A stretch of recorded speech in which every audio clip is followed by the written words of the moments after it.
I seem to have posted a controversial video because after 3 minutes of being up, I received a comment asking, is this what y'all think is gonna be The Sims? And I had no idea who y'all is, but for me, it did. I haven't played The Sims 4 since 9 months ago. In fact, I haven't played any simulation game since last year, and I had no desire of doing it ever again. For me, The Sims 4 always had an immersion problem. It was meant to be an improvement of The Sims 3, which had open world, cars, resorts, vacations, an underwater world, a fleshed out life stage system, even cemeteries. By comparison, The Sims 4, when it was released, left a lot to desire. The first iteration of the game was shameful. It had loading screens, a cartoonish style, no pools, a grey world map, and no toddlers or babies, apart from the shell object that you got after giving birth. Sims aged up the kicks after 3 days. It even removed the color wheel and the ability to customize objects and clothes and gave us pre-made swatches. It was meant to be an upgrade and failed miserably. Expansion pack after expansion pack presented some interesting features that after a week became stale, and after years of releases became messes. We'll remember the Wedding Stories debacle where The Sims didn't even do what was meant to be the point of the pack. And before that, every single feature that The Sims 3 had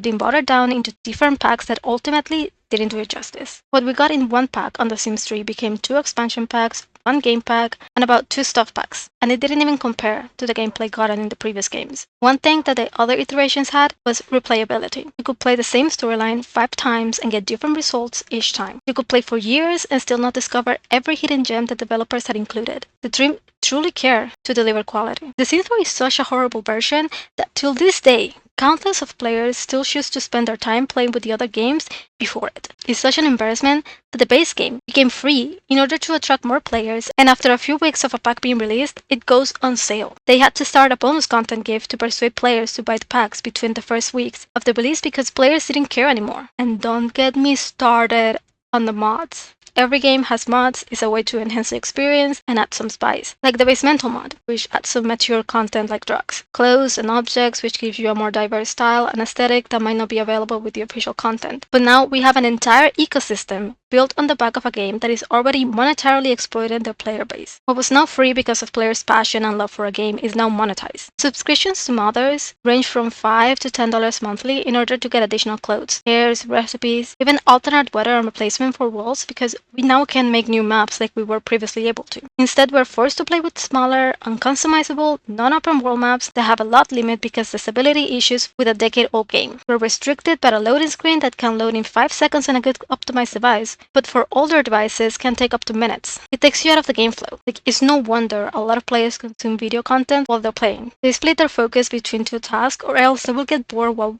waiting on the game to load.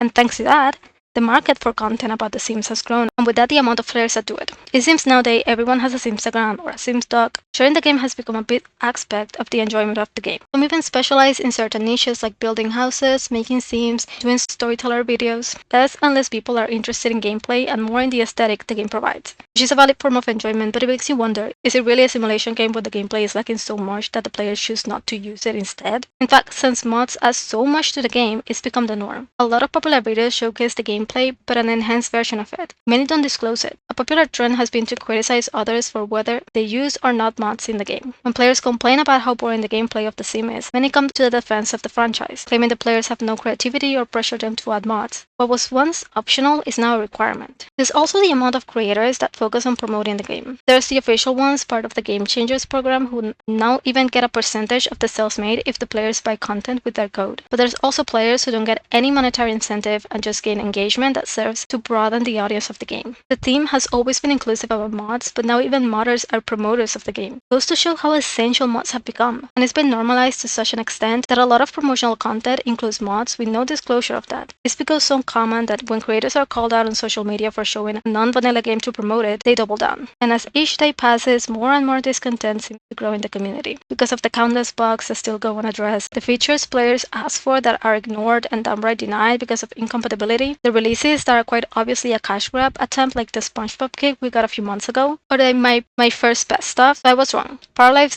didn't kill The Sims. What was the demise of the franchise was the greed of Maxis, Electronic Arts, and the disrespect of the companies towards their own community.